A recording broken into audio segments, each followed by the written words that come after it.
بسم اللہ الرحمن الرحیم۔ اعوذ باللہ من الشیطان الرجیم، بسم اللہ الرحمن الرحیم۔ السلام علیکم پیارے بچوں، امید ہے آپ سب خیریت سے ہوں گے۔ پیارے بچوں، آج ہمارے چوتھی جماعت کی کلاس کا 8واں دن ہے۔ بچوں، یاد ہے کل ہم نے کیا پڑھا تھا؟ جی ہاں، کل ہم نے اف میرے داند کی مشق کی تھی۔ امید ہے بچوں آپ نے اف میرے داند کی پڑھائی کی ہوگی اور سوالوں کے جوابات بھی یاد کیے ہوں گے۔ شاباش۔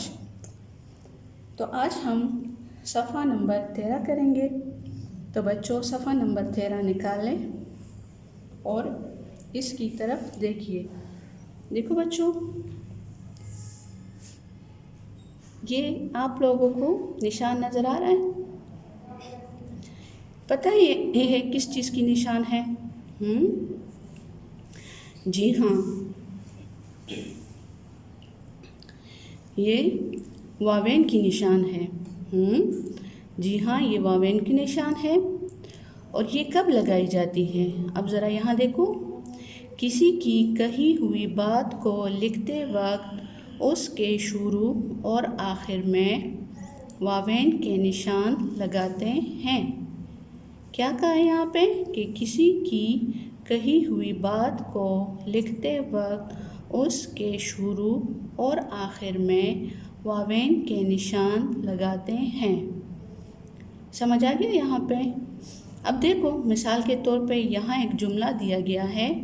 نانی جان نے کہا، بیٹا دل لگا کر پڑھو، علم حاصل کرنا ہر مسلمان پر فرض ہے۔ اب دیکھو یہاں پہ نانی جان نے کہا، تو نانی جان کی کہی ہوئی بات ہے، تو اس کی کہی ہوئی بات کو یہاں پر واوین میں بند کیا ہے۔ نانی جان نے کہا، بیٹا دل لگا کر پڑھو، علم حاصل کرنا ہر مسلمان پر فرض ہے۔ سمجھ آ گیا؟ یعنی کسی کی کہی ہوئی بات کو جب ہم لکھتے ہیں تو اس کے شروع اور آخر میں یہ نشان لگاتے ہیں۔ ٹھیک ہے بچوں؟ اب ذرا یہ سوال نمبر 5 کی طرف دیکھو، کیا لکھا ہے یہاں پہ؟ یہاں پہ لکھا ہے، اس پیراگراف کو پڑھیے اور ضروری جگہوں پر واوین لگائیے۔ اب میں پیراگراف پڑھ کے بتاتی ہوں، لیکن واوین آپ لوگوں نے خود ہی لگانے ہیں۔ ٹھیک ہے بچوں؟ یہاں پر تو میں نے سمجھا دیا ہے نا کہ کسی کی کہی ہوئی بات کو لکھتے وقت اس کے شروع اور آخر میں واوین کے نشان لگاتے ہیں۔ اب یہ پیراگراف ہم پڑھتے ہیں، لیکن اس میں واوین کے نشان لگے ہوئے نہیں ہیں، تو وہ آپ لوگوں نے خود لگانے ہیں۔ ٹھیک ہے بچوں؟ پیراگراف کی طرف دیکھیے۔ سب پرندے اور جانور پریشان تھے، ان کا بادشاہ جو بیمار تھا۔ باز نے سب کو بتایا، ساتھیو ہمارے بادشاہ کی حالت بہت خراب ہے، ان سے کھڑا بھی نہیں ہوا جا رہا۔ لیکن کیوں؟ مٹھو نے پوچھا۔ باز نے کہا، دوست بادشاہ کو بہت تیز بخار ہے، تم جاؤ جلدی سے ڈاکٹر بگلے کو بلا کر لاؤ۔ کیا تمہیں پتہ ہے ڈاکٹر اس وقت کہاں ہوگا؟ مٹھو نے کہا، اچھا میں جاتا ہوں۔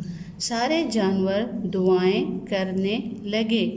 اب اس پیراگراف کو غور سے پڑھو اور جہاں پر واوین کی ضرورت ہو وہاں پر آپ لوگوں نے خود ہی یہ واوین کی نشان لگانی ہے۔ ٹھیک ہے بچوں؟ اب یہاں نیچے آتے ہیں۔ اب ذرا اس کے نیچے دیکھیں، یہ کیا لکھا ہے؟ یہاں پر یہ نشان ہے۔ اس نشان سے تو آپ لوگ واقف ہوں گے۔ اس نشان کو سوالیہ کہتے ہیں اور اسے استفہامیہ بھی کہتے ہیں، یعنی استفہامیہ یا سوالیہ، یہ اس نشان کے 2 نام ہیں۔ ٹھیک ہے؟ آپ اس کو کسی بھی نام سے بلا سکتے ہیں، یا استفہامیہ کہہ سکتے ہو یا سوالیہ کہہ سکتے ہو۔ اب یہ کب استعمال کی جاتی ہے؟ اب دیکھو، یہ علامت کوئی سوال پوچھنے یا کسی چیز کے بارے میں جاننے کے لیے جملے کے آخر میں استعمال کی جاتی ہے، جیسے امی نے پوچھا آج کیا پکاؤں۔ اب دیکھو، امی کی کہی ہوئی بات ہے نا، ٹھیک ہے، تو اس کو یہاں واوین میں بھی بند کیا ہے، لیکن اس میں پوچھا بھی گیا ہے، کوئی سوال بھی پوچھا گیا ہے، تو اس میں یہ سوالیہ نشان بھی لگایا ہے۔ ٹھیک ہے بچوں، یعنی آپ لوگوں نے جملہ لکھنا ہے۔ جیسے مثال کے طور پر یہاں پر یہ جملہ ہے کہ علی نے کہا تم کہاں جا رہے ہو، تو یہاں پہ علی نے کہا کے بعد علی کی کہی ہوئی بات ہے نا کہ تم کہاں جا رہے ہو، تو اس کو ہم نے واوین میں بھی بند کیا ہے اور ساتھ میں سوالیہ نشان بھی لگائی ہے۔ ٹھیک ہے بچوں، تو اسی طرح اپنی کاپی میں چند سوالیہ جملے لکھ کر یہ علامت استعمال کیجیے۔ ٹھیک ہے بچوں، آپ لوگوں نے خود کچھ سوالیہ جملے لکھ کر اس میں یہ علامت استعمال کرنی ہے۔ ٹھیک ہے بچوں، تو بچوں کون سی علامت آپ لوگوں نے کرنی ہے؟ علامت یعنی واوین اور استفہامیہ سوالوں کی آپ لوگوں نے چند جملے لکھنے ہیں، ٹھیک ہے، اور مجھے واٹس ایپ کر کے بھیجنے ہیں۔ اچھا بچوں، اب ذرا صفحہ نمبر 14 کی طرف آتے ہیں۔ صفحہ نمبر 14 کھول لیں۔ ہاں، کیا لکھا ہے اوپر؟ اوپر لکھا ہے کتابوں پر تبصرہ۔ کیا لکھا ہے؟ کتابوں پر تبصرہ۔ بچوں، کیا آپ نے اس سے پہلے کسی کتاب پر تبصرہ کیا ہے؟ اگر نہیں کیا، ٹھیک ہے، اب دیکھتے ہیں کتاب پر کس طرح تبصرہ کیا جاتا ہے۔ ٹھیک ہے بچوں، تو صفحہ نمبر 14 کی طرف دیکھیے۔ اب دیکھو، کسی کتاب پر کیے جانے والے تبصرے سے ہم اندازہ لگاتے ہیں کہ یہ کتاب ہمارے پڑھنے کے لائق ہے یا نہیں، اور اس کتاب میں ہماری دلچسپی کے لیے کیا کچھ ہے۔ مثال کے طور پر ایک کتاب پر ایک بچی کا تبصرہ پڑھیے۔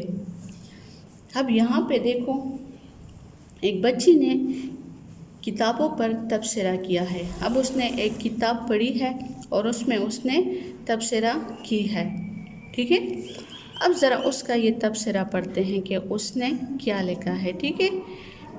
کتاب کا نام کنج، مصنف، اس کتاب میں کئی مصنفین کی کہانیاں ہیں، پبلشر آکسفورڈ یونیورسٹی پریس۔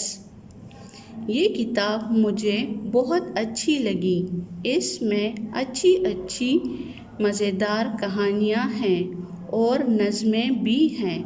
مجھے سب سے اچھی کہانی پکنک لگی۔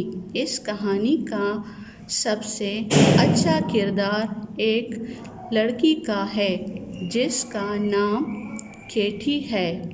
وہ دبلی پتلی ہے، اس نے نارنجی رنگ کا فراق پہنا ہوا تھا، اس کے بال چھوٹے اور کالے تھے۔ اس کہانی کی خاص بات یہ تھی کہ اس میں لوگ پکنک منانے گئے تھے، اور مجھے بھی پکنک پر جانا بہت پسند ہے۔ کس نے لکھا ہے؟ تنزہ سید نے لکھا ہے۔ تو بچوں، اب ذرا نیچے دیکھیں، لکھا ہے آپ بھی اسکول یا گھر کے قریب کسی لائبریری میں جا کر کوئی کتاب پڑھیے اور اس پر تبصرہ لکھیے۔ یعنی آپ لوگوں نے بھی جانا ہے یا آپ کے پاس گھر میں کوئی کتاب ہے، ٹھیک ہے، تو اس پہ آپ لوگوں نے ایک کتاب پر آپ لوگوں نے تبصرہ لکھنا ہے۔ اس کی مدد کے لیے یہاں پہ کچھ اشارے ہیں، ٹھیک ہے، تو اس کے مطابق آپ لوگوں نے تبصرہ لکھنا ہے، ٹھیک ہے۔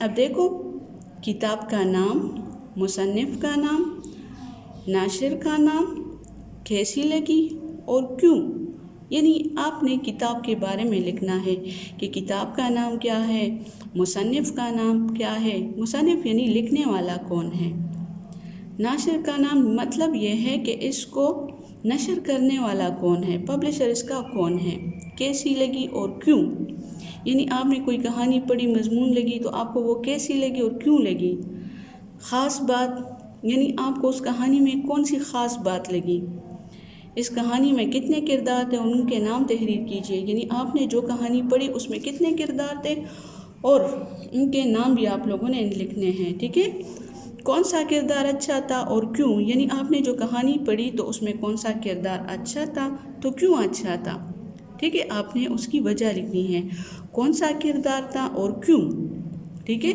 کسی ایک کردار کا خلیہ لکھیے، ٹھیک ہے، شکل و صورت، لباس، عمر، رنگ، اگر کہانی میں اس کی تفصیل نہیں تو آپ کے خیال میں کیسا ہوگا لکھیے، یعنی اگر کسی کردار کی تفصیل نہیں ہے تو آپ نے اس کی تفصیل خیالی لکھنی ہے، ٹھیک ہے، کہ اس کا آپ کے خیال میں اس کی وہ تفصیل کس طرح ہوگی کہ وہ انسان شکل و صورت، لباس، عمر اور رنگ کے لحاظ سے کس طرح ہوگا، ٹھیک ہے۔ اب ذرا دیکھیے، میں نے بھی ایک کتاب پر تبصرہ لکھی ہے، ٹھیک ہے۔ اچھا بچوں، اب دیکھو ذرا آپ کو سمجھانے کے لیے میں نے بھی ایک کتاب پر تبصرہ کیا ہے۔ اب دیکھو، کتاب کا نام نرگس، یعنی میں نے آپ ہی کی کتاب کو مینشن کیا ہے کہ اس پہ میں نے آپ لوگوں کے لیے یہ تبصرہ کیا ہے، نرگس کی کتاب پر میں نے یہ تبصرہ کیا ہے، ٹھیک ہے۔ کتاب کا نام نرگس، مصنف کا نام فوزیہ احسان فاروقی، یعنی فوزیہ احسان فاروقی یعنی اس نے کتاب کو ترتیب دیا ہے، ٹھیک ہے۔ اس کا پبلشر کا نام یعنی ناشر کا نام آکسفورڈ یونیورسٹی پریس۔ کیسی لگی اور کیوں، یہ کتاب مجھے بہت اچھی لگی کیونکہ اس میں مختلف مضامین، نظمیں اور کہانیاں ہیں۔ اس میں مجھے ایک کہانی اچھی لگی، اوف میرے دانت، یعنی پڑھا ہے نا ہم لوگوں نے اس سے پہلے، ٹھیک ہے، تو میں نے اسی کہانی کو لیا کہ مجھے وہ کہانی بہت اچھی لگی۔ اب دیکھو، کہتے ہیں کہ خاص بات کیا ہے، تو اس کہانی میں صفائی کے بارے میں بتایا ہے، دانتوں کی صفائی، یعنی دانتوں کی صفائی کے بارے میں بتایا ہے، تو یہ اس کہانی کی خاص بات ہے، ٹھیک ہے۔ اس کہانی میں کتنے کردار تھے اور ان کے نام تحریر کیجئے، تو اس کہانی میں 4 کردار تھے، امی، عمر، ابو، ڈاکٹر، ٹھیک ہے۔ اب ہے کون سا کردار اچھا تھا اور کیوں، تو میں نے لکھا ہے اس میں ڈاکٹر کا کردار اچھا تھا کیونکہ انہوں نے دانتوں کی صفائی کے بارے میں کہا تھا، ٹھیک ہے بچوں۔ اب ہے کون سا کردار برا تھا اور کیوں، برا مطلب اچھا نہ تھا وہ کردار، ٹھیک ہے۔ اب ہے اس میں عمر کا کردار اچھا نہ تھا کیونکہ وہ دانت صاف نہیں کرتا تھا اور امی کی بات بھی نہیں مانتا تھا، ٹھیک ہے بچوں۔ تو یہ میں نے بھی ایک کتاب پر تبصرہ کیا ہے، تو اسی طرح آپ لوگوں نے بھی ایک کتاب پر تبصرہ لکھنی ہے، ٹھیک ہے، اور پھر مجھے وہ واٹس ایپ کرنی ہے، ٹھیک ہے بچوں۔ تو یہ آج کا آپ لوگ کے گھر کا کام ہے کہ آپ نے کتاب پر تبصرہ کرنا ہے اور اسے لکھ کے مجھے واٹس ایپ کرنا ہے، ٹھیک ہے۔ اپنا ڈھیر سارا خیال رکھیے گا، اللہ حافظ۔ اللهم انفعنا بما علمتنا وعلمنا ما ينفعنا وزدنا علما